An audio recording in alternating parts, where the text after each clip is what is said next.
ओम शांति। मैं देख रहा था कि कैसे सब आप आनंद विभोर हो रहे हैं, उस शांति का अनुभव कर रहे हैं, और कुछ बातें जो पहले आपके मन में प्रश्न रूप से उठती थी, उसका समाधान भी आपको साथ साथ मिलता जा रहा है। उसमें वो एक बात ये कह रही थी कि बहुत से लोग कहते हैं कि सीइंग इज बिलीविंग। किसी चीज को जब हम देखते हैं तभी उस पर विश्वास करते हैं। जब किसी चीज को देख ही नहीं सकते तो उस पर हम विश्वास कैसे करें। इस तर्क को देते हुए वो स्पष्ट कर रही थी कि कैसे कुछ लोग कहते हैं कि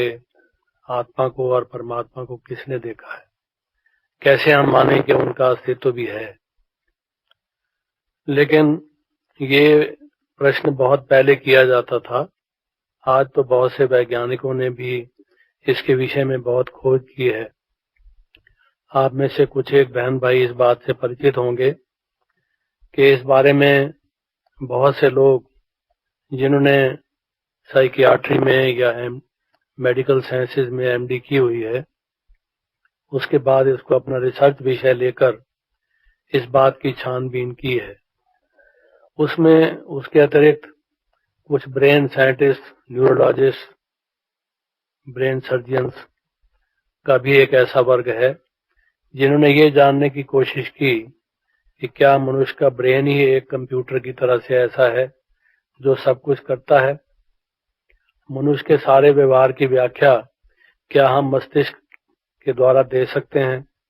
या मस्तिष्क के अतिरिक्त भी कोई ऐसी चीज है, चाहे वो मस्तिष्क में ही विराजमान हो, जो उससे काम लेती है, जैसे कि कंप्यूटर से काम लेने वाला कोई उसका प्रोग्राम बनाने वाला होता है। तो उस बात को लेकर जो साक्ष्य हमारे सामने आई है, पीरियाडिकल्स में और बुक्स में जितना मटेरियल प्रिंट हुआ है, उसको भी अगर आप देखें जो साइंटिफिकली कलेक्टेड है, कंफर्म्ड है, और वो एक पहलू से नहीं कई पहलुओं से उसको दिया गया है, तो आप इस बात पर मानने पर बाध्य हो जाएंगे कि आत्मा नाम की कोई चीज है और परमात्मा का भी अस्तित्व है। उदाहरण के तौर से कुछ लोगों ने तो ऐसे एक्सपेरिमेंट्स किए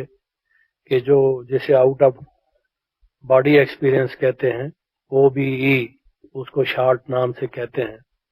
या नियर डेथ एक्सपीरियंसेस कहते हैं। कुछ ऐसे पेशेंट्स जो टर्मिनली इल थे, अस्पताल में थे और उनकी चिकित्सा हो रही थी, और डॉक्टरों के अपनी ज्ञान और विज्ञान के अनुसार वे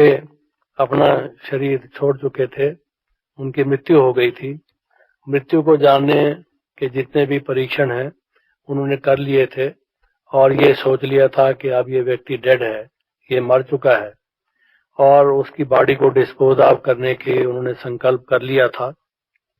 लेकिन उन्होंने देखा कि कुछ समय के बाद वो रिवाइव हो गया, पेशेंट रिवाइव हो गया, उसमें फिर से जान आ गई, हालांकि उनके विज्ञान के दृष्टिकोण से वो समाप्त हो चुका था। और फिर जब वो आत्मा वापस आई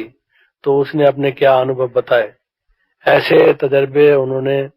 केवल हिंदुओं पर नहीं और उन आस्तिक लोगों पर ही नहीं जो कि आत्मा और परमात्मा में विश्वास करते हैं, बल्कि जो नास्तिक हैं,